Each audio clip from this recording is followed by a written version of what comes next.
Video बना रही है क्या? यहाँ हमारे पास ऊपर अच्छा यहाँ जूते पहन के आए, पहन के जल्दी आ बैठो, बैठ जाओ, सुनो बस, बैठ जाओ, बैठ जाओ, बैठ जाओ, बैठ जाओ, सुनो। मानित लोगों का मैंने आपको खबर भेजी कि भाई डीजे वीजे की व्यवस्था मत करके पैसे मत खर्च करना, तुम लोग नहीं माने तो भाई बहुत बढ़िया काम है। फिर आपने मुझसे कहा कि भाई कल आके प्रशांत ने आपको बताया कि भाई भैया की तबीयत खराब है तो भाई जादू चलवाना मत, तब भी आप लोग नहीं माने, तब आपने कहा भाई संघर्ष कैसे होगा, फिर भी मैंने वो भी आपकी बात मान ली। अब आप मेरी क्या बात मानोगे? आप मेरी ये बात मानो, आप मुझे टीवी पे, यूट्यूब पे, फेसबुक पे देखते ही रहते, सुनते भी रहते।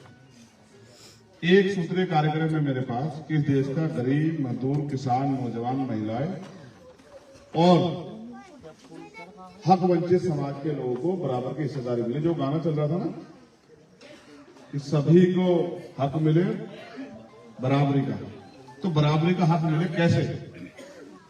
सिर्फ रोटी कपड़े मकान में नहीं, साधन संसाधन में, हिस्सेदारी में।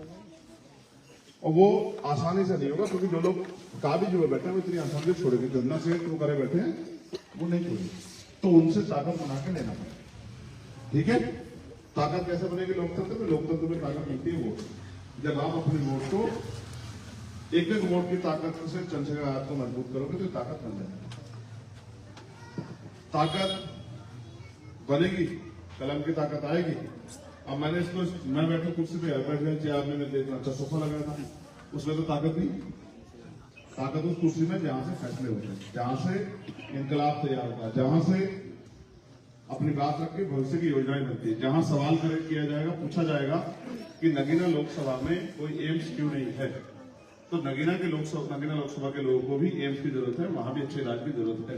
क्योंकि मैंने कल ही एक बड़ी तकलीफ महसूस करी, हमारे साथी जो मीडिया प्रभारी थे, अगर अच्छा हॉस्पिटल यहाँ होता तो सलीम भाई की जान ना जाती, सलीम भाई बच जाते अगर नेटवर्क के आसपास होता। आज अगर को आपको बेहतर इलाज कराना हो गरीबों को, कहाँ जाओगे? आपके यहाँ सबसे बड़ा जिला अस्पताल होगा जी। जिला अस्पताल के बाद क्या है? मेरठ।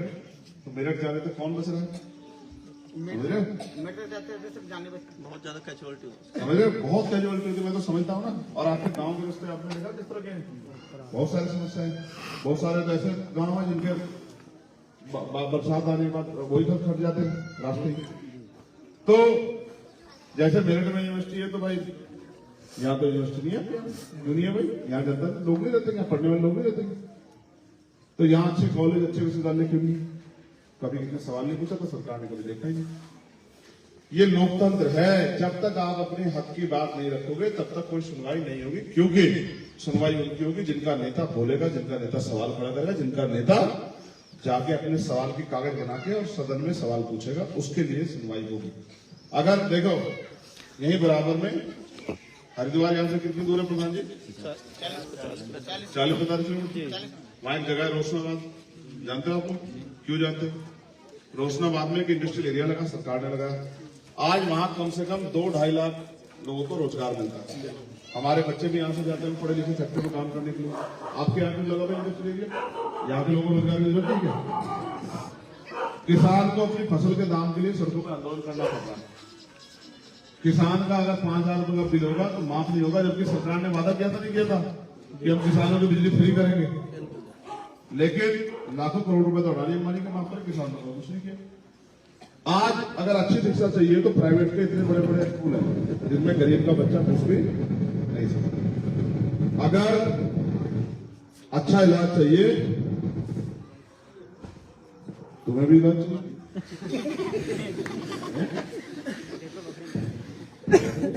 अच्छा, अगर अच्छा इलाज चाहिए बीमारी होने पे तो अमीरों के लिए तो बड़े बड़े हॉस्पिटल है, गरीबों के लिए नहीं, क्योंकि गरीब नहीं घुस सकता। तो हमें क्या, हम इस देश में सिर्फ इसलिए पैदा होने की बेबसी लाचारी जिंदगी सहें और कहीं किसी दुर्घटना उसमें मर के और हमारे परिवार के लोग तरफते रहे, क्या हम इसलिए पैदा हुए? तो अगर इसलिए पैदा हुए तो फिर हम भारत दुनिया की राजनीति को, दुनिया में तो मैंने देखा जब कोरोना काल आया तो अमेरिका ने अपने देश के लोगों को सोशल सिक्योरिटी दी कि जो लोगों को रोजगार नहीं कर पा रहे, जिनकी दुकानें बंद हो गई है इस बीमारी की वजह से, उनको अपना घर चलाने के लिए सरकार इतनी मदद करा दी कि सब ये अपना घर चला पाए। जो नौजवान बेरोजगार है उनको भत्ता देती है, तमाम तरह की योजना लाती है, अच्छे स्कूल खोलती है, अच्छी पढ़ाई की व्यवस्था करती है, किसी गरीब के बच्चे के सपना कुछ ले जाए इसका ध्यान रखती है। लेकिन यहाँ तो उल्टा ही है, जिनको वोट देके चुनकर भेजते हैं वो अपने आप को मालिक समझने लग जाते हैं, वो हमें मिलना पसंद नहीं करते। आपने जिसको वोट देके लोकसभा का मेंबर बनाया, क्या 5 साल आपको कोई पूछने के लिए आया? कोई बता भाई, नौजवान लोगों आए कोई ये पूछने आया कि भाई आपके हालात कैसे? तो भाई जब वो वोट लेके आपकी तरफ नहीं देखते तो भाई आप भी उनकी परवाह कर रहे हो, आप भी अपनी ताकत बना लो। अगर पैसे वाले लोग राज करेंगे तो कोई गरीब का बच्चा आगे नहीं बढ़ पाएगा। इस देश में लोकतंत्र आ गया था 1950 में, समझ रहे हो? जिस दिन वोट का अधिकार मिला, जिस दिन संविधान आया, और उस संविधान के जरिए आज कुर्सी पे दलित पिछड़े वर्ग के लोग भी बैठने लगे हैं, आज पढ़ने भी लगे हैं, डॉक्टर इंजीनियर IAS IPS बनने लगे हैं, वकील जज भी बनने लगे हैं। लेकिन ये देश में ज्यादा दिन चलेगा नहीं, क्योंकि वो लगातार आरक्षण खत्म कर रहे हैं, लगातार सरकारी नौकरियां खत्म कर रहे हैं, प्राइवेटाइजेशन कर रहे हैं, निजीकरण कर रहे हैं। तो भाई अभी तो इस देश में जिनके पास साधन संसाधन है वो गरीबों के बच्चों को जगह देंगे। तो अगर हमें इस देश में अपने हक हिस्सेदारी को जिंदा रखना है तो हमें अपनी राजनीतिक ताकत बनानी पड़ेगी, और राजनीतिक ताकत मांगने से मिलती वो छीननी पड़ती है। जो आज कुर्सी बैठा उसको उतारना पड़ेगा और अपने आदमी को बिठाना पड़ेगा, अगर अपना भला चाहिए। तो बस मैं आपसे आग्रह करूंगा,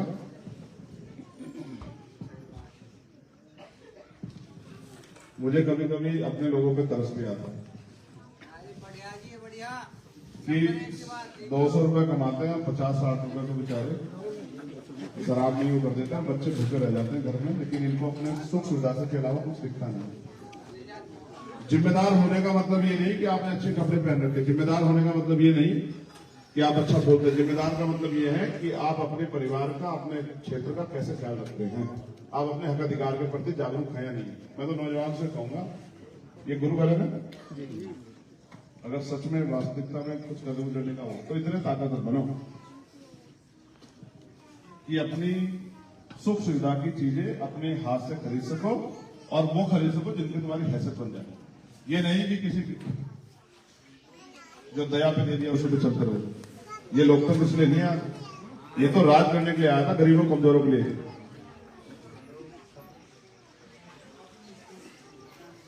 तो मैं आपसे सहयोग की उम्मीद करता हूं कि आप इस लड़ाई मेरा साथ दोगे। दोगे नहीं दोगे बताओ? तो भैया परिवार का ही साथ दोगे, वही हो, ठीक है। तो आपसे मैं आग्रह करूंगा मेरे प्यारे भाइयों, जिम्मेदार लोगों, अगर आप इस लड़ाई मेरा सहयोग करोगे तो फिर जो मैं करना चाहता हूं उसको करके मैं दिखा पाऊंगा, ठीक है? सहयोग करोगे कैसे? सहयोग करोगे कैसे? धन से करेंगे साहब। बहुत, लेकिन लोकतंत्र में सहयोग, जो बड़ा सहयोग है वो होता है वोट से, ठीक है? आज आपने देखा अभी कुछ दिन पहले भर्ती आई थी पुलिस की, आपके गांव में भी कितने पुलिस की भर्ती पेपर दिया क्या? दिया? तो भर्ती बाद में आई, पेपर बाद में आया, उत्तर पहले आया है, ये बन गया उत्तर प्रदेश, समझ रहे हो? और अभी उससे पहले बीएड वाले बच्चों ने 69 भर्ती दी थी, 2 साल हो गए आंदोलन करते हुए, 20,000 पदों पे घोटाला करके सरकार बैठी है, मुंह में दही जमाए, सुनने वाला नहीं। मैंने 4 दिन आंदोलन किया था, तब 6800 नियुक्तियां रिलीज हुई, 6800 लोगों को नियुक्ति देने की बात हुई, लिस्ट जारी हुई, लेकिन फिर कोर्ट ने उसको रोक दिया।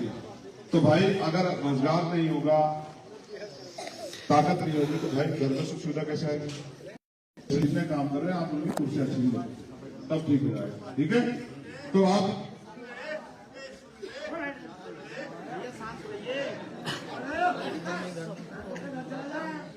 गोपाल साहब आपकी